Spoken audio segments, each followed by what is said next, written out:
Bueno, el tema que íbamos a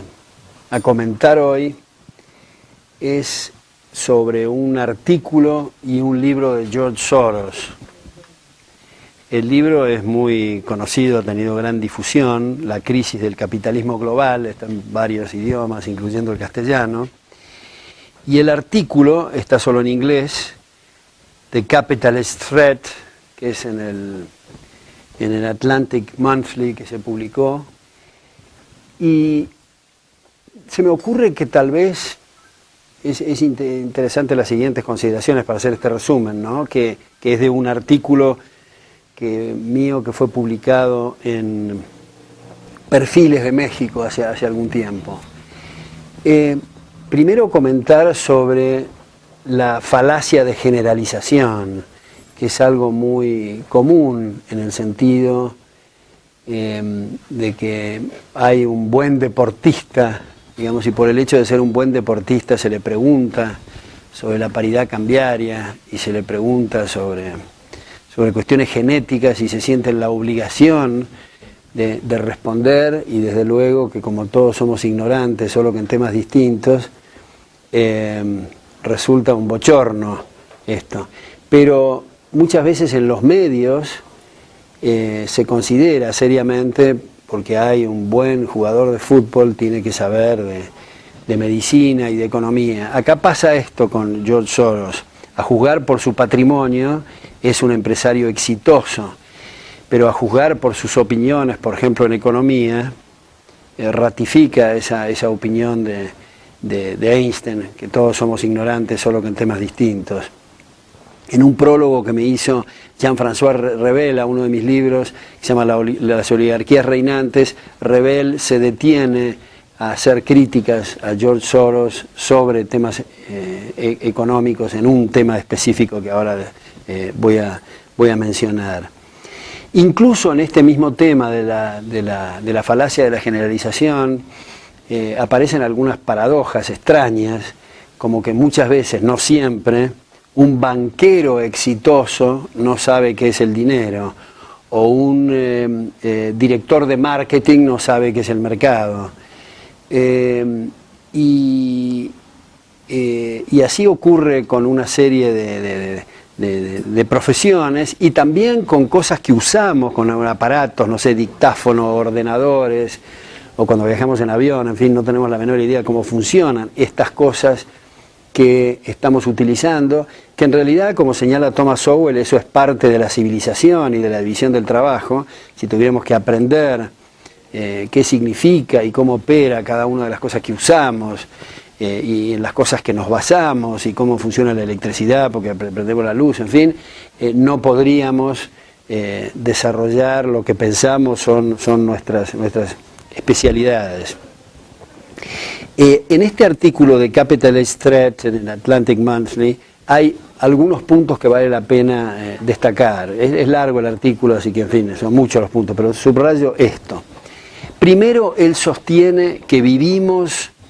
una economía global de mercado con demasiada competencia. A mí me parece, no sé, después cambiamos ideas con ustedes, que es un error de apreciación esto, porque si nosotros analizamos, por ejemplo, qué es lo que ocurría antes de la Primera Guerra Mundial, la participación del Estado en la renta nacional era entre el 3 y 8%, no había pasaportes, y había una serie de signos en cuanto a la limitación del poder político que no se cumplen actualmente, donde la participación del Estado en la renta nacional varía entre el 30, 40, 50, a veces 60%. O sea que los ciudadanos tienen que trabajar, digamos, de enero a agosto para el gobierno y recién de septiembre a diciembre para ellos. De manera que no es algo apropiado decir que vivimos una economía de mercado, y mucho menos sostener que hay demasiada competencia, porque está llena de cortapisas y de limitaciones por el gobierno en distintas intervenciones o intervenciones de muy diversa naturaleza. Incluso en esas cifras, no sé si Rosana, que enseña esta materia, está de acuerdo, pero a lo mejor incluso hay cosas que ocurren y que no están dentro de esa estadística. Por ejemplo, si hay empresas estatales, esto aparece en la estadística, pero si en realidad, en lugar de haber empresas estatales, los gobiernos expropian el flujo de fondos, que es lo que habitualmente hacen, no aparece en esa estadística, sin embargo hay controles sobre esto. Lo que quiero señalar con esto es que esas estadísticas tienen limitaciones, que hay una serie de intervenciones adicionales a ese 30, 40, 50, 60% que en muchos lugares y en muchos países no aparece. Y ha habido, sí, una especie de crisis, si se quiere, en fin, no sé si es la expresión, pero un punto de inflexión en los años 90, donde creo que ya comentamos esto, donde ha habido muchos empresarios y muchos organismos internacionales que han sostenido que hemos entrado en la era de la economía de mercado, cuando los gobiernos que utilizaron en muchos casos las etiquetas de la sociedad abierta y los mercados libres, si uno ve las estadísticas del gasto público, del déficit fiscal, de la deuda, resulta que hay incrementos muy grandes, y también en el lado de los marcos institucionales en cuanto a la liquidación de la división horizontal de poderes y de los contralores en el sistema republicano, una enorme, como decíamos el otro día, creo, una farandulización del poder y una corrupción muy grande, reformas constitucionales para reelegirse y todo, que son los casos de Menem en la Argentina, Fujimori en Perú y Salinas de Gortari en México. Y hay muchos que han escrito sobre esto, entonces poniéndolos en los zapatos de gente que escribe desde el lado de la izquierda, vemos que hay críticas a eso que se ha dado en llamar neoliberalismo, que ningún intelectual serio se identifica con esa etiqueta, pero comprendemos esas críticas por el hecho de haber desdibujado y desfigurado tanto esto en los 90. También Soros, bueno, en la etiqueta esta de que estamos en una economía global de mercado, lo de la globalización, yo entiendo por globalización el eliminar todas las barreras internacionales entre las distintas naciones para permitir el movimiento de personas, de capitales, de bienes y servicios. Y yo creo que esto en gran medida, por lo menos, ocurre en nuestro mundo a pesar de los gobiernos y no como consecuencia de el establecimiento institucional, digamos, de la globalización. Y dentro de esto podemos destacar el progreso tecnológico,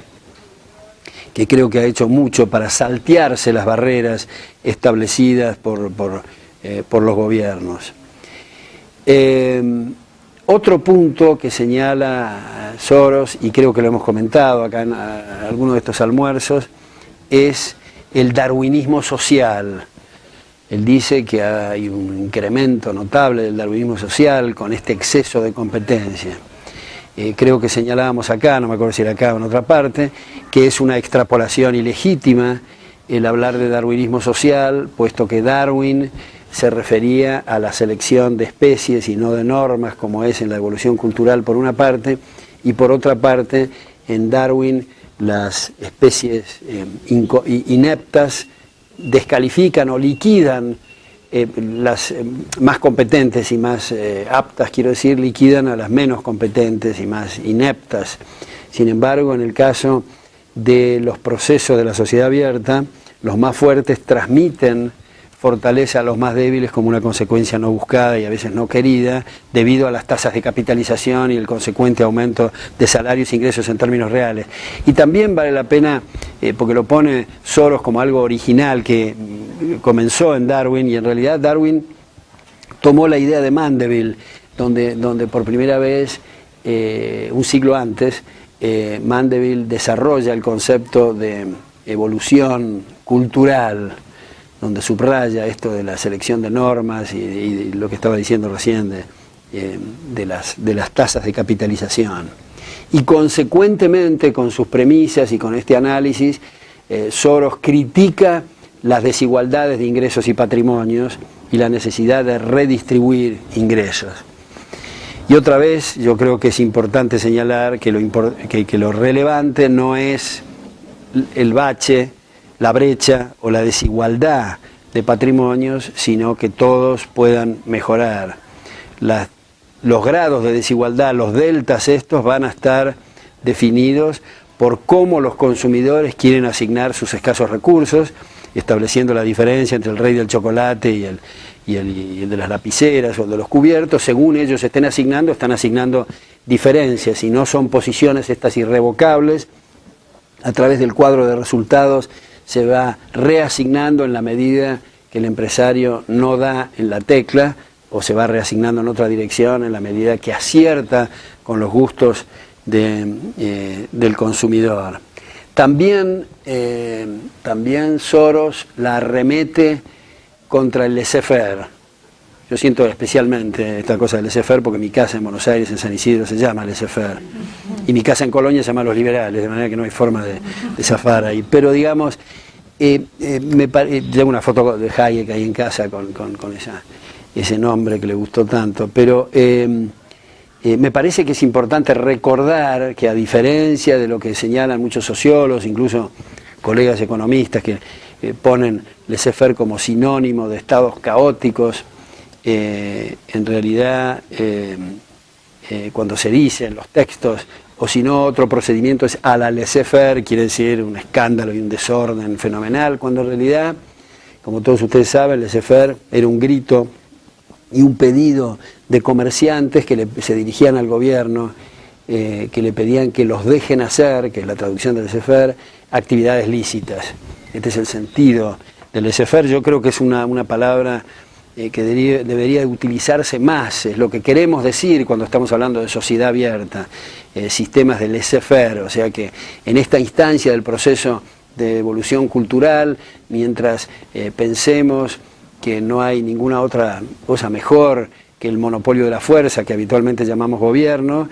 que se circunscriba a las actividades de la protección de los derechos de las personas, y cuando se sale de eso de nuevo podemos hacer ese grito de libertad que es laissez-faire. Y hay un punto que demuestra su desconocimiento más absoluto, yo creo, del análisis económico en este artículo siempre, ¿no?, de Capital Street en Atlantic Monthly, donde él dice que el mercado y la sociedad abierta deben equipararse a los modelos de competencia perfecta y de equilibrio. Esto es caer en la cantinela neoclásica que lamentablemente se enseña en muchas facultades, donde, como ustedes seguramente saben, dentro de los supuestos centrales de la competencia perfecta está el conocimiento perfecto de los factores relevantes. Si hay conocimiento perfecto, no hay arbitraje, porque precisamente en este es un proceso como de descubrimiento, la competencia empresarial, que está mirando y está conjeturando dónde los costos están subvaluados en términos de los precios finales para hacer ese arbitraje. Si hay conocimiento perfecto, se cierra ese arbitraje, no hay más arbitraje, no hay empresario y, como dice Hayek, no hay competencia. O sea, la competencia perfecta es una contradicción en términos. Y en este sentido, yo no sé si ustedes han tenido la oportunidad, pero lo recomiendo muy especialmente. En la biblioteca fui el otro día y no estaba el libro, así que lo hice pedir con la venia del rector, que es Capitalismo Periférico de Raúl Prebisch. Esa es su historia o su autobiografía intelectual. Y es patético, pero es muy ilustrativo leer esto, ¿no? Como ustedes saben, Prebisch era de la CEPAL, keynesiano, intervencionista, no comparte para nada las ideas nuestras de la sociedad abierta, pero es muy interesante este libro porque él dice más o menos así, a lo mejor lo estoy sobresimplificando. Él dice, los mejores años de mi vida los pasé en la facultad, se estaba refiriendo a la Facultad de Ciencias Económicas de la Universidad de Buenos Aires, frente al pizarrón, con los modelos que hacían los profesores y todo cerraba, con los modelos de equilibrio y competencia perfecta, en fin. Salí a la calle, miré y vi que la economía real no tenía nada que ver con eso del pizarrón. Ergo, y acá viene un salto lógico, el intervencionismo estatal. Y el problema estaba en el pizarrón, el problema estaba en lo que se le enseñaba a los chicos y las chicas de lo que significan los procesos de competencia, y no situaciones estáticas. En ese sentido yo lo he citado a Hicks y a Blaug. Y los dos, sobre todo Mark Blaug, la cita de Mark Blaug es muy interesante. Creo que está acá en la biblioteca porque yo lo usé para el prólogo que escribía la edición castellana de Man, Economy and State, que es el Tratado de Economía de Rothbard, ¿no? El primer tomo. Allí Mark Blaug dice algo así, cito más o menos textualmente: muy a disgusto y después de mucho tiempo tengo que reconocer que ellos, los economistas austríacos, estaban en lo cierto y todos nosotros estábamos equivocados, porque lo que nosotros entendemos por competencia y lo que les explicamos a los alumnos son situaciones estáticas. Estamos hablando de la llegada de un punto final, que como dice Hayek, dicho sea de paso, si ya se sabe cuál es el punto final, ¿para qué la competencia? Porque la competencia en el deporte, en la poesía o en la economía es precisamente para conocer, para aumentar nuestros conocimientos en ese proceso de competencia. Si ya lo sabemos, no es necesario abrir un concurso de poesía si ya sabemos quién es el mejor, antes de empezar, digamos, ¿no? Y hay un agregado, ya que lo mencioné a Rothbard, de gran interés. A mí me ha parecido de interés, veremos ustedes qué les parece. Pero Rothbard sostiene que se deriva de la idea del conocimiento perfecto el que la gente no tenga efectivo, porque tenemos efectivo, cash, en nuestros bolsillos para imprevistos. Si tenemos conocimientos perfectos no hay imprevistos, por lo tanto no hay efectivo, por lo tanto no hay dinero, por lo tanto no hay cálculo económico y no hay precios, y se derrumba todo con la idea del conocimiento perfecto. Ahora, en el libro, no me quiero exceder acá en el tiempo, pero en el libro La crisis del capitalismo global agrega otros puntos. Se detiene mucho en la inestabilidad de los mercados financieros y la necesidad de controlar esos mercados, el flujo de capitales internacionales, en fin. Se necesita regulación, sostiene que se necesita fortalecer instituciones como el Fondo Monetario y el Banco Mundial para ayudar o para transferir fondos desde países subdesarrollados a países, de países desarrollados a países subdesarrollados. Cuando toda la literatura, desde el costado liberal o de la sociedad abierta, sostiene no solo la responsabilidad del Fondo Monetario y del Banco Mundial en esa cosa que se ha dado en llamar el tercer mundo, la corresponsabilidad que hay en la pobreza de gente gobernantes que convierten a sus países en pobres,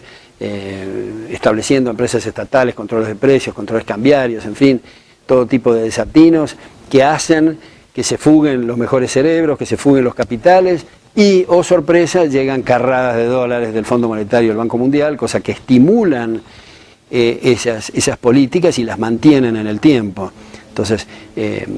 no me acuerdo si acá lo citaba alguna vez, pero Peter Bauer de la London School of Economics, Karl Brunner de Rochester, Melvin Krauss, que estaba en NYU y ahora está en Hoover, sostienen que no solo son responsables de esto, sino que hay que liquidar el Fondo Monetario y el Banco Mundial, que son financiados coactivamente con los recursos de los contribuyentes,